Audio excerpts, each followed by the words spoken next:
So you put in a proposal for a commercial cleaning contract that you really want, but they get back with you and they just don't like the price. So before you throw in the towel and shred up your proposal and just forget about even being able to win that contract, I'm gonna teach you how to negotiate in those situations. There have been many times in my own commercial cleaning company where we really wanted a large contract and even some smaller ones that were very favorable with good margins, but they just did not want to move forward yet and they had to adjust the price in order to move. So keep watching, because by the end of this video, you're going to know the mistakes to avoid. You're going to know actually how to sometimes keep them at the same price. And then if you do have to actually adjust the price some, how do you go about doing that? If you don't know who I am, my name is Matt. I started my commercial cleaning company from zero just a few years ago, and now it's up in the 7 figures thanks to a great team that we've been able to build over the years. And what I do now is teach you how to do the same. That's why there's links in the descriptions, and that's why I make videos like this.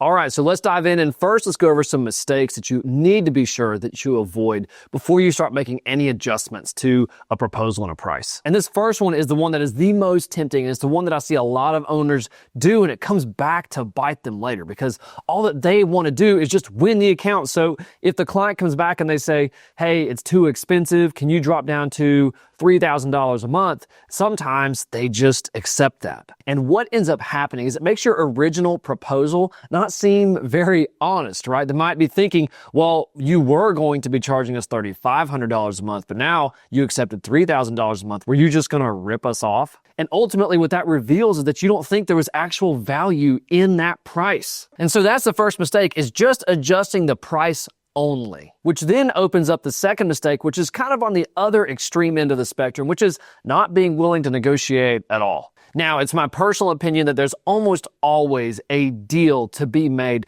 There are some extreme scenarios where somebody is just paying absolute dirt cheap prices and expecting something so extreme. But even then, in those extreme scenarios, we can still go back to them with something to help bring the price up at least a little more to where we want it, and sometimes even meet us where we're at. So you don't know if you don't try, so be willing to be cooperative and negotiate properly. Because here's another reality to this. Clients that do negotiate and do have a request, right? Sometimes they're a large bureaucratic company and they have budgets to meet. If you're willing to negotiate with them and they're willing to cooperate with you too, that actually can set you apart in the way that we're going to learn about how to do this from the competition. Because a lot of the competition is going to make those same mistakes that we just talked about, and you're going to be set apart as somebody who's easier to work with and actually cares about the relationship. So now when we do step into the negotiation, we want one of two outcomes. Our first options are going to be our attempt to get the client to agree to the same price we've already quoted that they're talking about, but we can be willing to accept the same profit margin if we have to adjust the price as our secondary option. So yes, our price may be lower if we have to adjust it, but that doesn't mean that we have to make significantly less money. And actually, sometimes if you negotiate this right, you can actually walk away with a higher profit margin. So let's start off with our options on what we can do to get them to agree to the same price. And the first option is this. I call it the priority adjustment. And the way that the priority adjustment works is you simply take something that, for example, is on a weekly basis and make it a daily cleaning. And you take something that was on a daily cleaning and make it a weekly. So for example, if you once a week by standard, make sure you vacuum under desks, right? And then maybe you have a certain area of the facility or the bathrooms where the whole thing is swept as far as corners and like really nitty gritty stuff done every single day.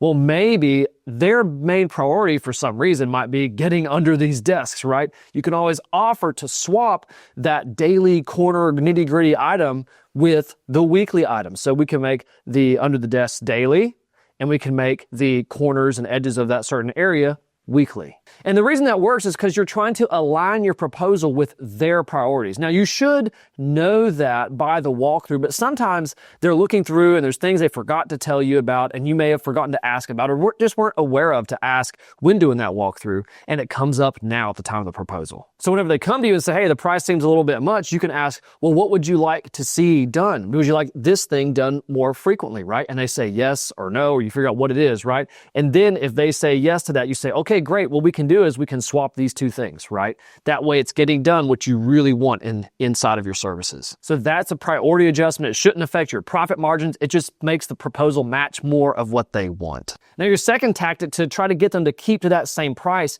is you can simply add more. And what I actually don't mean is add a bunch of more cleaning and a bunch more cost to yourself. There's something else we can add, and actually a couple other things we can add before ever getting to that. The first thing that we will offer to add is around the area of support. These are things like inspections, maybe calling one of the employees an on-site supervisor, right? We're going to put an account lead at your facility. And maybe all of that costs us is just $1 extra per hour, right? I'm completely willing to give that up in order to keep the same price. The other support option is to offer reporting. This is especially appealing to commercial cleaning clients like property managers and multi-location medical offices or anybody with widespread facilities. All that you do is send a report either weekly or monthly, and it just shares what's gone on at what facilities, what happened during the last period, and what are your plans for the next. We've actually won several large clients just because of that. Now, if you've either maxed out support or they're not as interested in that, you can then approach making some sort of special offer to them. An offer can be maybe they get a complimentary carpet cleaning, or maybe they get some special deep cleaning in the springtime that you hadn't talked about. It's usually a one-time give that just sweetens the pot that's not going to affect your ongoing cost. Now, in an extreme scenario, you still can adjust the offer. Now, if you feel like you really did overbid it, but you want to really try to win them at these very high profit margins, then you have as much money to play with as you wish, right? If you want to offer them something more ongoing, you can absolutely do that. And now after the support and the offer, we can actually adjust the scope. And in this case, because we're trying to keep it at the same price, maybe we do take a weekly thing and make it every other day or just twice a week instead of once a week, right? You don't want to take something that's done once a month and make it daily, right? That's an extreme example, but you don't want to add that much workload, but you just kind of tinker with the scope a little bit. It is going to increase your costs technically with your team because it's going to increase their time involved in the facility, but it can be very minimal by how much it would actually impact your cost versus being able to keep the price where it's at. So have in mind, if you have any sort of price objections from a client, what do you think you would be able or willing to do as far as increasing levels of services to keep them at that price? Okay, so what do you do if they are not willing to meet you at the price that you want? That's when we transition our minds to thinking, okay, let's meet at the profit margin that I want. So yes, you're about to see some different ways to adjust the price, but it doesn't mean that you're suddenly out all kinds of money. And so to actually adjust our price, we're going to do a little bit of the opposite of what we were doing with trying to keep the price the same.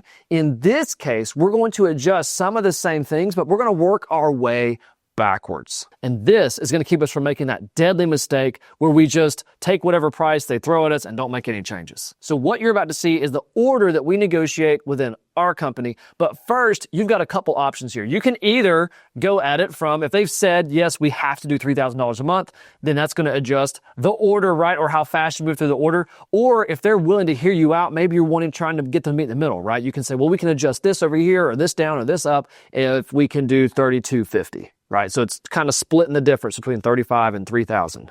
Either way, we're going to make adjustments in the following order. The first is again going to be with our offer. So we usually like to go ahead on the front end and make special offers with our services. This allows us to anchor the price higher, and if someone chooses to negotiate, we now have a little bit of padding built in. So if we were offering free carpet cleaning or free window cleaning or spring cleaning or whatever it was with the service, then that is that point. It's like, okay, we can adjust by not having this done twice a year or even at all, right? We can meet you at that price. We just can't do this thing over here. The next step back after the offer is going to be around the support like we talked about. So we might adjust the inspection frequency or the inspection intensity. If we talked about doing any sort of reports, then maybe that piece just isn't included anymore. And if there's anything else that we built into the support, then that just gets adjusted out.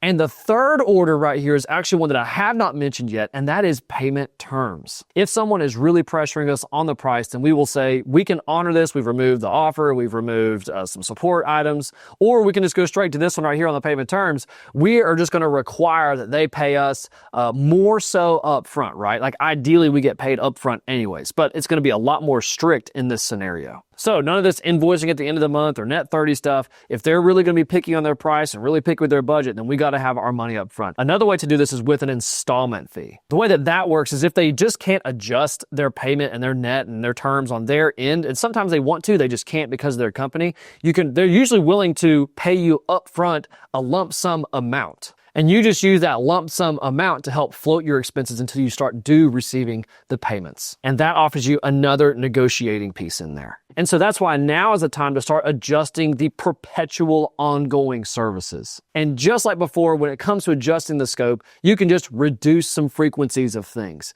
You can take some things off of the list. Just make sure you're clear and you're setting their expectations properly. What negotiating really boils down to is this: whoever controls the terms controls the deal. And most commercial cleaning clients in this scenario are just so stuck on the price that actually gives you the opportunity to take the authority and lead how the deal should be structured. Now, if you want to see more about how we negotiate and structure our deals, check out the links down below. That's where you get to work with me. I help you build your commercial cleaning company through coaching. You have the entire janitorial millionaire blueprint installed and all the systems too installed into your commercial cleaning company so that you can scale to 7 figures too. Check that out. It's in the link down below. If you found this video helpful, please like, please subscribe, and please share it with somebody who you know that is also wanting to build their commercial cleaning company. Again, I'm Matt, your 7-figure commercial cleaning CEO. Thanks so much for watching, and until next time, keep building.